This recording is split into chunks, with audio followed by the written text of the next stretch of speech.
हमारे जीवन के दो प्रबल शत्रु, क्रोध और चिंता। क्रोध से विवेक का नाश होता है तो चिंता से मनोबल का। क्रोध से शांति का नाश होता है तो चिंता से सौंदर्य का।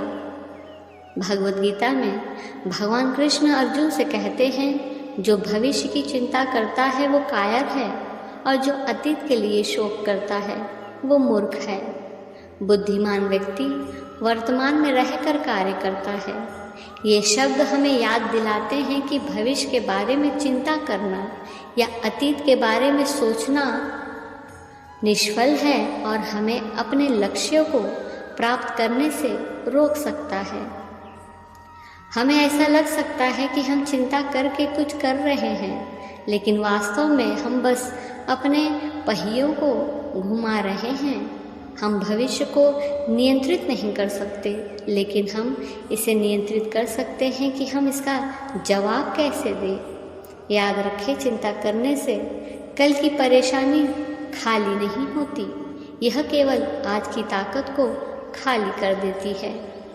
चिंता और चिता में बस बिंदु मात्र का फर्क है।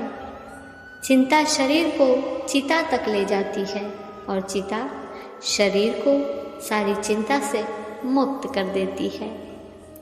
चिंता वो अदृश्य डाकनी है जो मनुष्य के हृदय को आघात पहुंचाती है।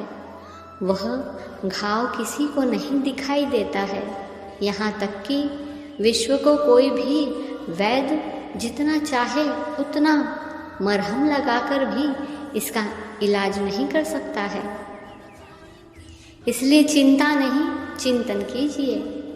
चिंता और चिंतन में वही फर्क है जो एक आत्मविश्वासी स्वस्थ इंसान और बीमार इंसान में होता है।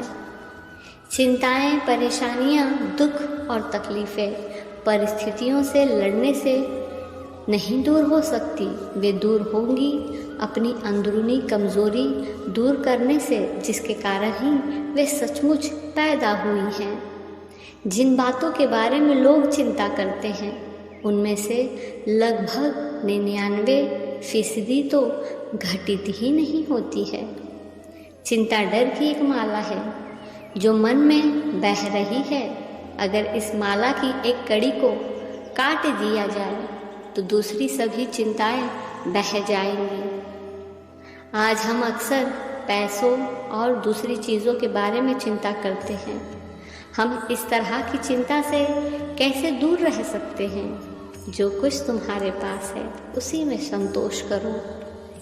लोगों के साथ कृपा से पेश आओ और कोमल करुणा दिखाते हुए एक दूसरे को दिल से माफ़ करो। जब हम यह सलाह मानते हैं तो दूसरों के साथ हम शांति बनाए रख पाते हैं और हम ऐसे हालात से बचे रहते हैं जो हमें चिंता में डाल सकते हैं। परिपूर्ण न होने की वजह से अगर हमसे गलती भी होती है तो हम उन हालात का अच्छी तरह से सामना कर पाते हैं। जब आप दूसरों के साथ आदर से पेश आते हैं तो आपको कम चिंताएं होंगी। जब आप दूसरों का आदर करते हैं, उनसे गहरा लगाव रखते हैं और भाइयों जैसा व्यवहार करते हैं, तो आप अक्सर ऐसे हालात से बच सकते हैं जिनमें आपको गुस्सा आए और तनाव हो। ध्यान रहे, परमेश्वर की पवित्र शक्ति या सक्रिय शक्ति से हम अपने अंदर वे गुण बढ़ा सकते हैं जो सर्वशक्तिमान परमेश्वर में है। इन गुणों को पवित्र शक्ति का फल कहा गया है।